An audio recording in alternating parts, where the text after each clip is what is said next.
For my brothers Carl and Beethoven.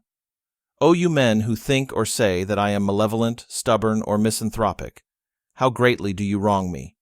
You do not know the secret cause which makes me seem that way to you. From childhood on my heart and soul have been full of the tender feeling of goodwill, and I was ever inclined to accomplish great things. But think that for 6 years now I have been hopelessly afflicted, made worse by senseless doctors, from year to year deceived with hopes of improvement, finally compelled to face the prospect of a lasting malady, whose cure will take years, or perhaps be impossible. Though born with a fiery, active temperament, even susceptible to the diversions of society, I was soon compelled to withdraw myself, to live life alone. If at times I tried to forget all this, oh, how harshly was I flung back by the doubly sad experience of my bad hearing. Yet it was impossible for me to say to people, "Speak louder, shout, for I am deaf." It should not be forgotten that Beethoven is still at the beginning of his career. Many of his contemporaries and outstanding musical talents were competing for the favors of the audience. In Vienna at the time, only the best musicians and composers could survive. In a situation like this, confessing, acknowledging such a disability was unthinkable for him. Therefore he preferred to retreat, avoiding the danger of falling. Ah, how could I possibly admit an infirmity in the one sense which ought to be more perfect in me than in others, a sense which I once possessed in the highest perfection, a perfection such as few in my profession enjoy or ever have enjoyed. In the next section, Beethoven presents in painful details how isolated he is, and although he desires company, meaningful conversations, he cannot have them. His life is like that of an exile. Oh, I cannot do it. Therefore forgive me when you see me draw back when I would have gladly mingled with you. My misfortune is doubly painful to me because I am bound to be misunderstood. For me there can be no relaxation with my fellow men, no refined conversations, no mutual exchange of ideas. I must live almost alone, like an exile. In the next section of the letter, he describes the famous and well-known scene when he does not hear the music and singing of the shepherds while walking with his friend. This is one of the best-known stories associated with his deafness. He also talks here about the idea of suicide for the first time. Thus it has been during the last 6 months which I have spent in the country. By ordering me to spare my hearing as much as possible, my intelligent doctor almost fell in with my own present frame of mind, though sometimes I ran counter to it by yielding to my desire for companionship. But what a humiliation for me when someone standing next to me heard a flute in the distance, and I heard nothing, or someone heard a shepherd singing, and again I heard nothing. Such incidents drove me almost to despair. A little more of that, and I would have ended my life. At this point, the hero appears. Who would want to live in such conditions, and why? What is the point of it at all? What can you hold on to in a situation like this? For Beethoven it was art, his music, and many works that was still waiting to be put on paper. You haven't run through the race yet, your mission hasn't been completed. It was only my art that held me back.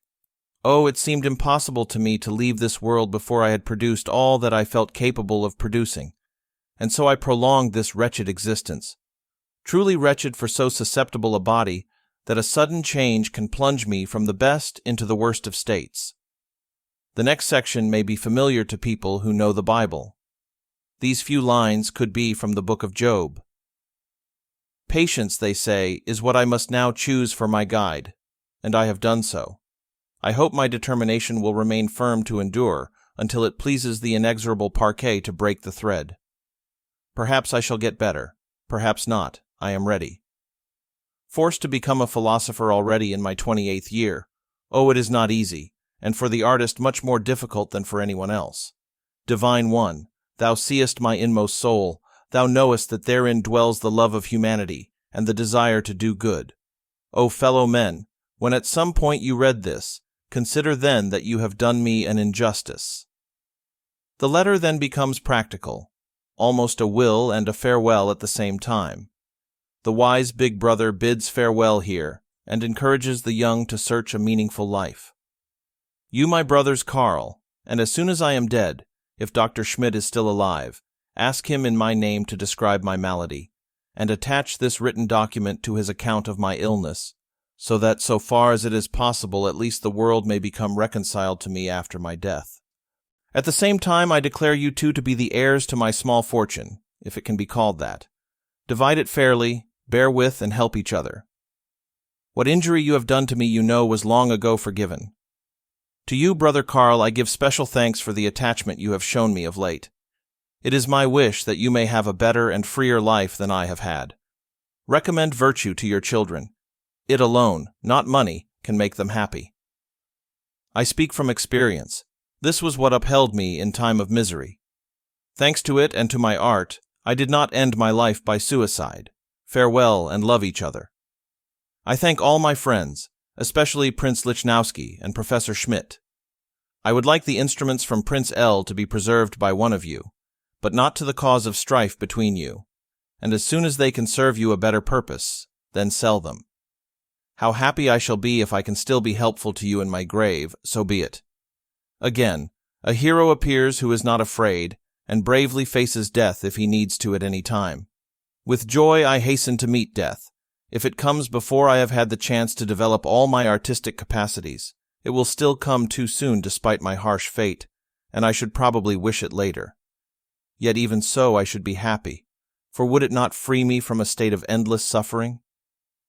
Come when thou wilt, I shall meet thee bravely. Farewell, and do not wholly forget me when I am dead.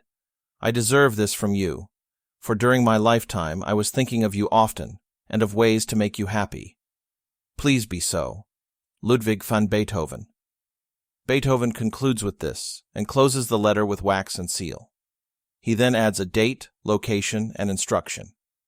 For my brothers Carl, and to be read and executed after my death.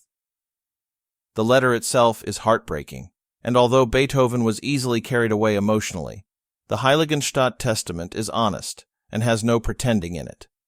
A wonderful and unique composer who, alone and without family or offspring, is facing an incurable disease exactly where it is the most hurtful, the most important sensory organ for his work. At the time, he does not hear the high-pitched sounds, often misunderstood or not fully heard when people talk to him. Soon, however, he will not hear anything. He will not be able to have a conversation. He will not be able to play an instrument. He will never be able to hear music. Realizing and perhaps accepting this fate as well, 3 days later, he writes the following on the outside of the letter. Heiligenstadt, sic, October 10th, 1802. Thus I bid you farewell, and indeed sadly, yes, that fond hope, which I brought here with me, to be cured to a degree at least. This I must now wholly abandon. As the leaves of autumn fall and are withered, so likewise my hope has been blighted. I leave here, almost as I came, even the high courage, which often inspired me in the beautiful days of summer, has disappeared. O Providence, grant me at last but one day of pure joy. It is so long since real joy echoed in my heart. O when, O Divine One, shall I feel it again in the temple of nature and of mankind? Never? No. Oh, that would be too hard.